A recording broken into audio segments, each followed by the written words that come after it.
Ethan stepped outside to enjoy the quiet of a suburban afternoon, the sun setting and casting long shadows across the yard. He often took moments like this to appreciate nature, the birds chirping, the leaves rustling gently. However, peace shattered when he suddenly heard a faint, desperate cry. Initially mistaking the sound for a distressed bird, he soon realized it was much more alarming. His heart sank as he followed the noise, which grew louder and more frantic. At the edge of his porch, he found a mother cat, her fur matted and her eyes wide with fear. Clutched in her mouth was a tiny, fragile kitten that barely seemed alive. This was Tess, and with trembling legs, she stepped forward, placing the kitten at Ethan's feet, as if sensing he was their last hope. Ethan felt a wave of urgency and stooped down to look closely. The kitten's small body shuddered with each labored breath, a clear sign of its struggle for survival. Time was of the essence. He cradled the fragile creature in his hands, suddenly aware that this moment was leading to an unforeseen journey. Just moments ago, he would never have imagined himself in this situation. As he looked at the kitten, with its thin and dirty fur and barely open eyes, he couldn't help but see the gravity of the situation. Tess remained nearby, her focus solely on her baby, and the weight of her grief was unmistakable, reflected in her fearful gaze. The kitten felt incredibly delicate, as if just one wrong move could cause more harm. Ethan noticed every rib as he observed how shallow its breaths had become, clearly indicating it had been fighting for life longer than it should have. He glanced at Tess, who seemed to wait for him to act, and he felt a heaviness in his chest, a blend of determination to help and helplessness at the same time. Just then, Mira, a longtime friend known for her rescue efforts, arrived. She paused at the sight of Tess and the struggling kitten. "Ethan, this is," she began, her voice faltering as she took in the scene. I think it's dying," Ethan admitted, even though he wished he didn't have to say it. The reality loomed over them, clear and unyielding. As the situation unfolded, it became clear that the little kitten was struggling. Its frail body barely moved, and the shallow breaths were alarming. Nearby, Tess, the mother cat, watched with anxious eyes, lingering close by, as if she needed to be near but held back by fear. You could almost sense the emotional weight she carried. It was similar to the knot in my stomach. Mira sprang into action, wrapping the kitten in a warm blanket. Her hands moved with purpose, assessing the creature's condition while Tess stayed nearby, vigilant and hopeful yet frightened. The bond between them was palpable. Could you imagine being that devoted to someone? Tess's trust in us added to the urgency of the moment. It wasn't long before Sophie joined us, embodying a spirit of hope. Her encouragement was evident, even as she took in the kitten's plight. "We can save it, right? We've managed tougher cases before," she said, her determination shining through. But deep down, I sensed this was a different scenario, a turning point where the stakes felt distinctly higher. The next few hours turned into a whirlwind of activity. Mira focused on creating a warm environment for the kitten, checking for signs of life, while Sophie remained close, offering support despite her underlying concern. Tess still paced the room, her wide eyes filled with fear, inching toward us with every movement we made, only to retreat to her corner again, caught in a cycle of anxiety. "Ethan, you need to keep an eye on her," Mira reminded me, calm yet urgent. "She's depending on you." How was I supposed to protect this tiny creature? I was just an ordinary guy, not a miracle worker. Yet Tess remained near, her protective instincts unwavering, amplifying my guilt each time I glanced her way. Sophie crouched beside me, her worry evident. "What if we need more help?" she whispered. "Maybe the shelter could." But I cut her off. "I don't think we have time for that. We'll do our best here. If it's meant to be, perhaps we can make it work." Mira's serious expression said it all. "Not every rescue goes as we wish, Ethan," she stated. I turned my gaze to Tess, who sat quietly, her focus laser sharp. That uncertainty hung in the air. We had no promises and no guarantees for either the kitten or Tess, just the bravery to face whatever came next. Tess was outside my window, looking more frantic than before. When I opened the door, I was startled to see her with another kitten beside her, one that seemed even frailer than the first. My heart raced as I rushed out, realizing she had left her other baby behind to carry this new, sick life to us. She gently placed the tiny creature at my feet, and my chest tightened as I saw its shallow breathing, matted fur, and barely open eyes. Mira and Sophie joined me outside, and we stood there in stunned silence. What did Tess know that we didn't? How had she found us again with yet another ailing kitten? As I looked into Tess's wide eyes, questions began to swirl. Why had she come back? What could we do in this uncertain situation? Mira examined the newcomer closely, her expression darkening. "It's not good," she said softly. "We might be too late." I felt a heavy weight in my chest as her words sank in, struggling to process the gravity of what was happening. Just the day before, the first kitten had been barely responsive, moving with great effort as if it were fighting to hold on. Now, we faced another dilemma. Should we take both kittens to a shelter where they might receive care? Could we provide Tess and her babies with the home they needed? Or would it be kinder to let them return to the wild, hoping for a better chance at survival? This situation had morphed into more than just a rescue. It was a test of who we were collectively and what we were capable of in crucial moments. Could we, together, make the right decision when it mattered most? I realized that we were now part of something greater than a simple act of kindness. What had begun as our attempt to help a mother cat and her kittens had unfolded into a profound sense of responsibility. As we stepped back inside, carrying the fragile new life with us, the atmosphere felt heavy with doubt. Would intervening save them or simply extend their suffering? With each passing moment, the weight of the decision felt even more significant. As the days stretched on, a question lingered. Could we truly help these fragile kittens? The arrival of a second stricken little one had thrown us into a whirlwind of uncertainty. At that moment, we were not just faced with one vulnerable life, we had two to consider. With both animals struggling, a heavy tension filled the room. Sophie, full of determination, was already brainstorming possibilities. "We can make this work," she insisted. "We've rescued so many before, and we'll find a way." Her unwavering optimism was uplifting, yet I couldn't shake the somber reality that the kitten's chances of survival seemed all too slim. Mira was quick to voice her concerns. "Ethan, this is a lot for us. We can't take in every stray or injured animal. The shelter is already overwhelmed." Her words resonated deeply, highlighting the weight of the responsibility we faced.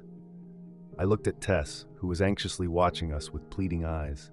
It was clear she was waiting for a decision, and I felt a rising pressure. In a moment of vulnerability, I admitted, "We can try, can't we? We have the resources. We've done this successfully before." But Mira shook her head slowly, her expression thoughtful. "You're not quite seeing the full picture, Ethan. These kittens, they're not like the others we've saved. They're too far gone. Intervening could mean prolonging their suffering." Her statement struck me hard. I didn't want to abandon them, not after all they had been through. However, as I reflected on her words, I began to question if we were genuinely acting in the best interest of these creatures. Meanwhile, Tess, who had been pacing restlessly, finally settled down, her head drooping low. It felt as if she sensed our inner turmoil, and I couldn't help but wonder if she was starting to understand the gravity of the situation. Her trust in us felt like it was wavering. Sophie knelt beside me, her voice soft but firm. "We can't give up on them, Ethan. They need us. I believe we can do this."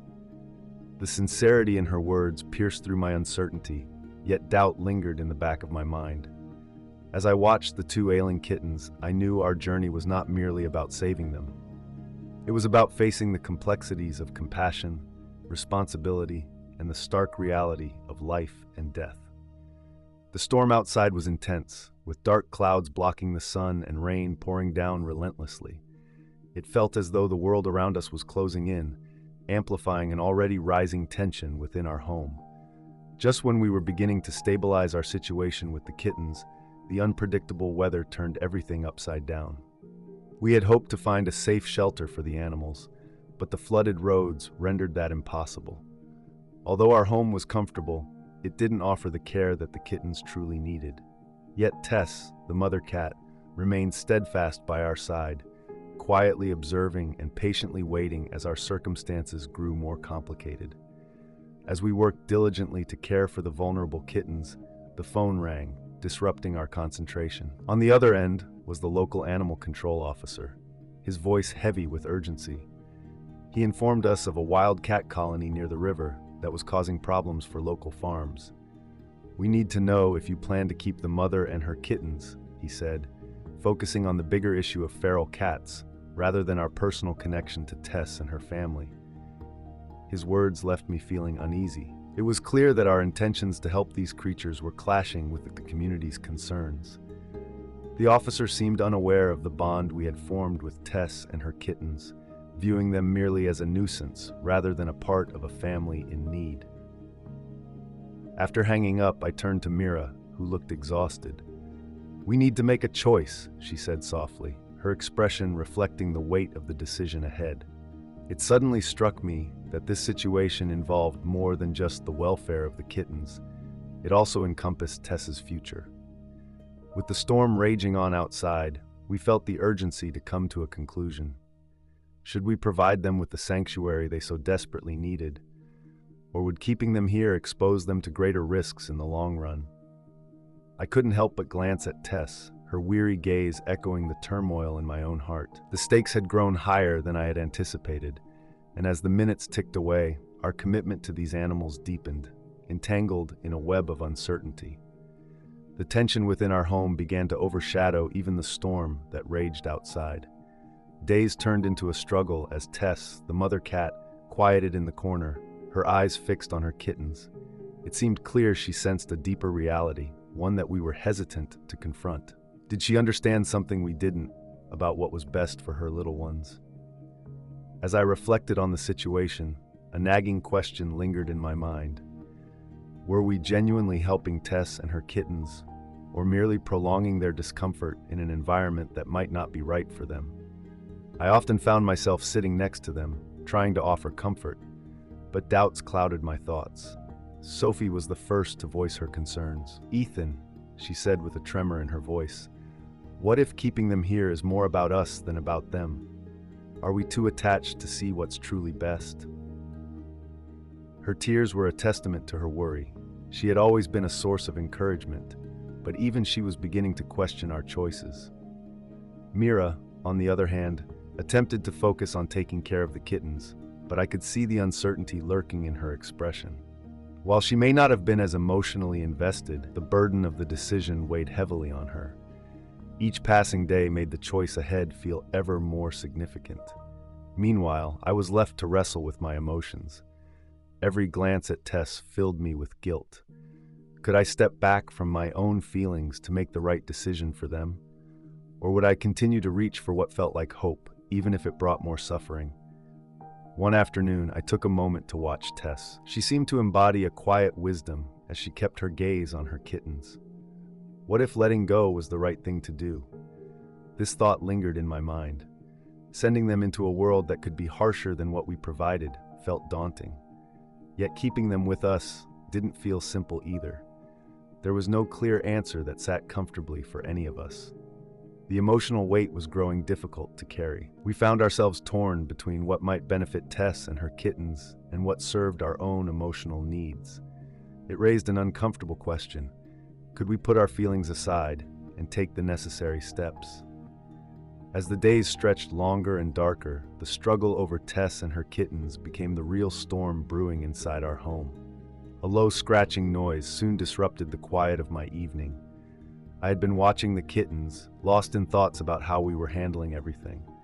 My mind felt heavy, reflecting on the decisions stretching ahead of us. Initially, I thought the sound was just the wind, but it grew louder, more insistent. Curiosity piqued. I stood up and moved to the door, where I was greeted by two wary eyes staring back at me, two thin, wild cats. They lingered outside, maintaining a cautious distance, as if they were unsure of their next move. Were they here for Tess, or was there a deeper reason for their presence? Just then, Mira came rushing in, her expression a mix of concern and curiosity. "What's going on?" she asked, glancing at the door. I pointed to the curious cats. "It seems they've been observing us. This feels unusual, doesn't it?" Mira took a moment to assess the scene outside. "They're from the colony," she noted quietly, her tone shifting to one of seriousness. "They've been watching Tess, and now it's like they're drawn to us." A shiver ran through me. Did these cats belong to a larger group? What if they had been monitoring Tess all this time, waiting for something? Or could this be a warning sign, hinting at a situation spiraling out of our control? As I mulled it over, I started to wonder if we were in over our heads. Sophie, who had been observing from the shadows, spoke up, her voice trembling slightly. What if they're not here to help? What if they want to take Tess and her kittens away? We might be caught up in something much bigger than we realized. The sight of those two wild cats stirred a deep sense of uncertainty within us. Their presence signified more than just an interruption. It reminded us of the larger complexities in which we were entangled, issues we might not even fully grasp. Amidst these swirling thoughts, I couldn't help but question Tess's trust in us. Was she guiding us towards safety, or were we heading into something we might not be able to manage? As I sat by the fire, a sense of unease washed over me. I recalled Mira's report from earlier that day. She had gone to check on the kittens and returned with a pale expression. "Ethan," she had said, her voice shaking. "Dusty isn't responding. It's almost like he's given up." Her words struck me deeply, and a heaviness settled in my stomach. "What do you mean?" I responded, preparing myself for what I feared might be the truth. "He's just lying there, not moving. His breathing is very faint. We can try to keep him warm, but I don't think he's going to pull through." I felt my heart sink. Dusty was no longer just a kitten to care for. He represented a fragile hope that was slipping away. This was a moment laden with finality, and I knew our efforts might not be enough. Meanwhile, Tess's demeanor had shifted dramatically. Gone were the days of her anxious pacing. Now she seemed watchful and anxious, as if she sensed something momentous was around the corner. Day by day, I felt a rising tension in her, awaiting for something we couldn't quite comprehend. The complexity of Tess's bond with her kittens was becoming increasingly evident. While the larger kitten, Shadow, sought comfort and appeared to thrive, Dusty, the smaller one, seemed to weaken with every passing hour. Shadow often nestled close to Tess, while Dusty lay alone, distant from our attempts to nurture him. It was a bittersweet contrast that underscored the fragility of their plight. Outside, wild cats lingered just beyond reach, their watchful eyes reflecting the dim light of the stormy night. Although Mira once made an attempt to approach them, they swiftly vanished into the shadows, keeping their distance yet maintaining an undeniable presence. It was a reminder that Tess and her kittens were ensnared in a larger world we couldn't fully grasp. I had questions swirling in my mind. Why were those cats observing us? What did it mean for Tess and her kittens? Yet with Dusty's condition deteriorating, the urgency of our situation became undeniable. No longer could we ignore the wild cats outside, or the looming crisis within our own walls. Tess remained dedicated to Dusty, nudging him gently and waiting for any sign of life. It was painful to witness her unwavering devotion as he lay still, seemingly beyond help. Her loyalty was both heartwarming and heartbreaking, a poignant testament to a mother's love in the face of impending loss. The story of Tess and her kittens unfolded in our home during a turbulent time. As the storm raged outside, a tension filled the air, creating a sense of uncertainty. We found ourselves caught between hope and despair, pondering the fate of the tiny creature, Dusty. Each passing hour weighed heavily on us as we witnessed his condition decline. His small body grew colder, and despite our efforts to keep him warm, the reality loomed large. We were fighting a losing battle. Tess, ever the attentive mother, remained close to Dusty, nudging him gently in her attempts to offer comfort. But he showed no signs of life. The energy and urgency she had possessed upon her arrival had faded, replaced by a quiet resignation. It was unsettling, and guilt washed over me whenever I caught her gaze. Here was a mother who understood a truth we struggled to face. How could I possibly let her down now? In contrast, Shadow, the stronger of the two kittens, seemed to be adapting differently to the circumstances. His curiosity led him to explore our home, sniffing around and discovering every corner. It was as if he was grasping for life, unaware of the gravity of the situation that surrounded him. Yet an uncomfortable thought lingered. We couldn't keep both kittens. A difficult decision was looming over us. Now, let's consider the complicated dynamics at play. Tess clung tightly to her remaining kittens while the presence of wild cats outside added a layer of confusion. What had drawn them near? Each day brought us closer to a decision, and I began to question whether Tess sensed a fate that we had overlooked. Was she instinctively trying to shield Shadow from the sorrow of losing Dusty? As days blended into one another, clarity remained elusive, and our hearts grew heavier with each moment. We faced a profound dilemma, grappling not only with Dusty's fragility, but with the implications of our choices. I wondered if Tess understood more than we did, perhaps a lesson we were yet to comprehend regarding life, loss, and love. The tension in the room was palpable as Mira and Sophie watched me closely, their expectations hanging in the air. I could feel the weight of their gazes, as well as Tess's, who stood by with a look that seemed to silently question my next move. In my hands, I cradled Dusty, the fragile kitten whose life was fading too quickly. It was as though the tiny creature was both a reminder of my responsibility and a double-edged sword of guilt. Earlier that day, I had received a phone call from the animal control officer that left me unsettled. "Ethan, I need an answer," he had said, in a tone that felt both clinical and detached. "You can't keep them there indefinitely. You either release them back into the wild, or we can take them in. But I have to warn you, we're not equipped to care for cats in this condition." His message was clear, but it simplified a deeply complex situation. How was I supposed to choose between letting them go and risking their safety? It felt unfathomable to think about sending Tess and her kittens back into an uncertain world when they had come to trust us. In the midst of my inner turmoil, Sophie broke through my cloud of worries with her calm yet powerful observation. "Ethan, we can't keep them here forever," she said softly. "I understand it feels like we're letting them down, but perhaps it's time to let them go. Maybe that's the best way for them to be free." Her perspective started to shift my thinking. Was holding on to them truly the right thing to do? It gnawed at my heart, pushing me toward the idea that freedom might be the most compassionate choice. Mira, who had been silent until then, picked up on the escalating tension. "You know what you have to do, Ethan. This isn't an easy choice, but it's necessary. Waiting longer will only make it harder for everyone." Her words cut through my doubts. Each passing day felt like it was steering us toward an inevitable decision, and the pressure was mounting.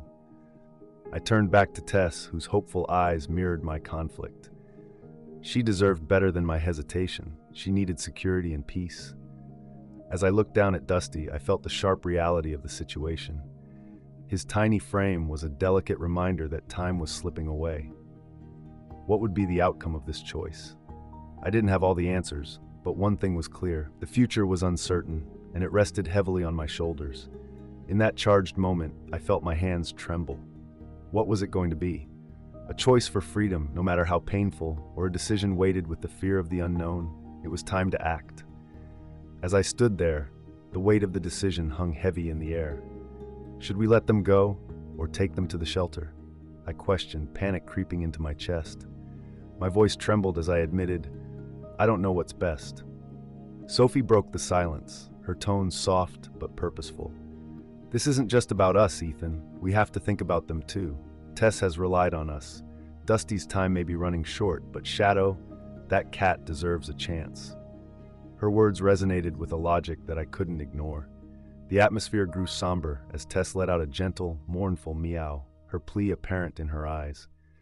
Moving closer to Dusty, she nudged him softly, as if trying to communicate the severity of their situation. It was a heart-wrenching sight. I felt a pang of helplessness. How could I promise her everything would be okay when I wasn't sure of the path forward myself? Mira, visibly frustrated, sighed. "By delaying this, we're not helping anyone," she urged. "We need to set them free.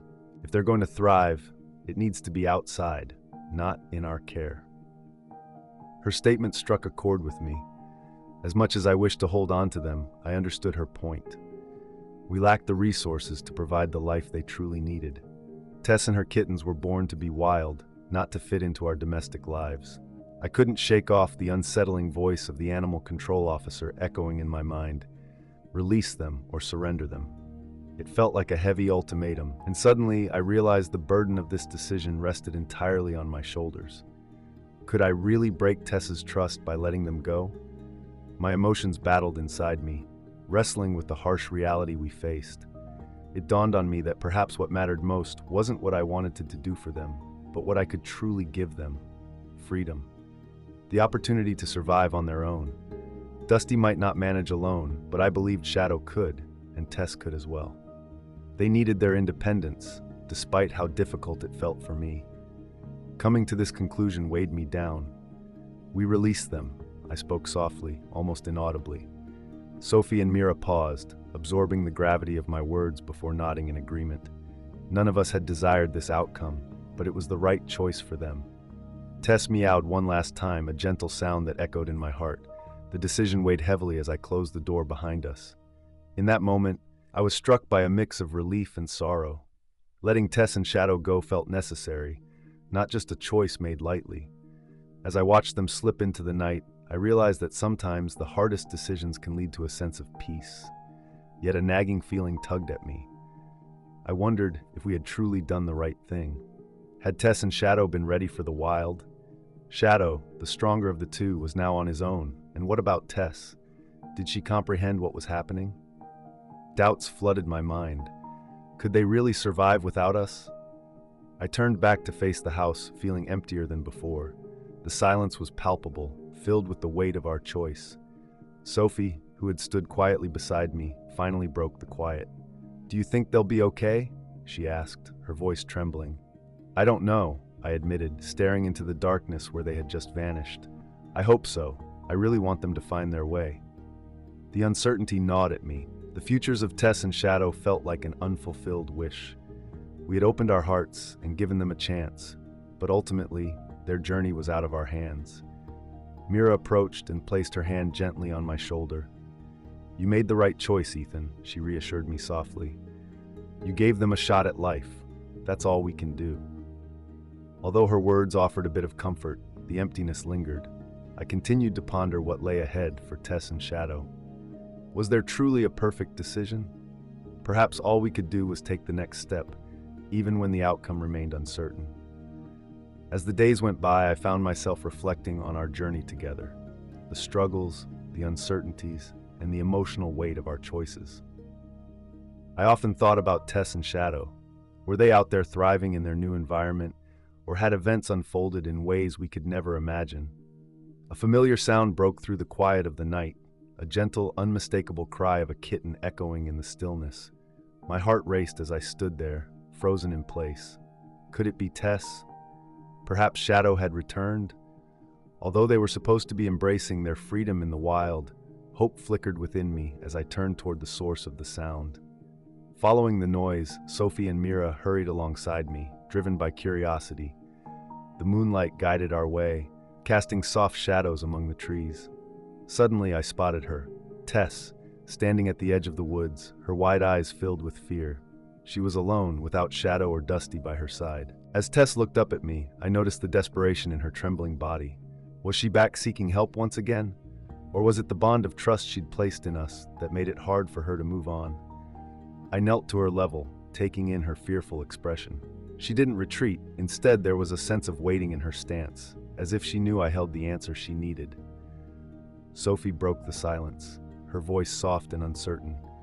"Ethan, what do we do now?" "She's back."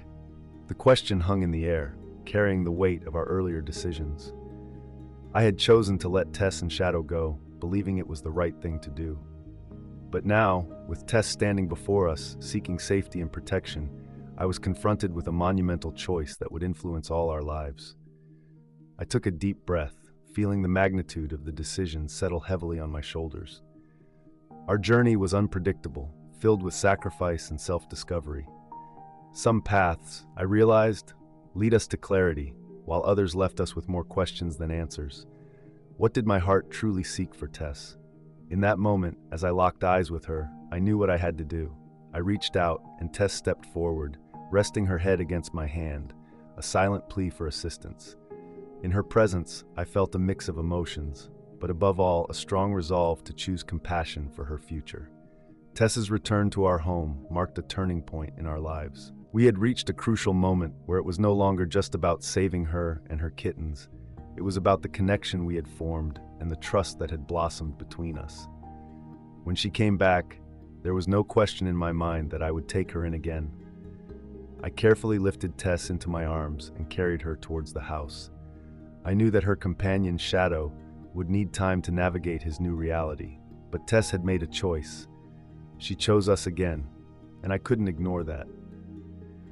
We were committed to helping her and her kittens, regardless of what challenges awaited.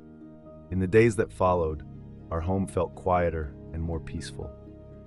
Welcoming Tess back wasn't a decision made lightly. It was filled with uncertainty. Yet as time passed, it became clear that it was the right decision. Tess was no longer the frantic mother we had first encountered. She had settled in, appearing calmer while still alert to her surroundings. Meanwhile, Shadow remained in the wild, just as I hoped he would. I often thought about him, picturing him blending into the woods, perhaps thriving and living as he was meant to. However, the loss of Dusty still lingered in my mind. I couldn't shake the memory of the tiny kitten who had slipped away from us, a reminder of the limits of our control despite our best efforts. Tess's presence brought with it a sense of healing as we all learned to navigate the unknown together. She didn't require us to rescue her. Instead, by allowing her back into our lives, we discovered a healing experience for ourselves too. It became evident that rescue is not merely about saving lives. It involves creating opportunities for growth and understanding, even when the outcome remains uncertain. Reflecting on what transpired, I realized that the journey we shared was imperfect, filled with more questions than answers and uncertainty woven into every choice. Perhaps the very nature of rescue lies in this complexity. It's not just about achieving a happy ending, but about the experiences we have and the relationships we build along the way. As for Tess and Shadow, I can't foresee where their paths will lead. They might find another home or opt to return to the wild, living life as they wish. Regardless, our paths have intertwined, and we've shared an irreplaceable journey together. One key lesson sticks with me. The right choice isn't always the one that ensures the best outcome. Often, it's the decision that resonates within us, even amidst doubt and uncertainty. The story of Tess and her journey reflects the unpredictable nature of rescue work. As I watch her settle comfortably by the fire, I realize that not every narrative concludes in a neat or satisfying manner. Rescue often leads us down a path filled with uncertainties, hope, and numerous questions. When we think about what rescue truly means, it becomes clear that it goes beyond simply saving a life. It involves making tough decisions and understanding that some situations are beyond our control. The unpredictable pathways of Tess and her companion Shadow may still be unfolding, but we have done our best to offer support and care. The experiences we've had and the lessons we've learned throughout this process are invaluable and will remain with us.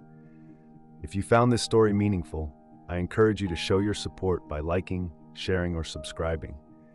Together, we can navigate this journey, fostering connections that matter. Thank you for being part of this experience, and I look forward to sharing more with you soon.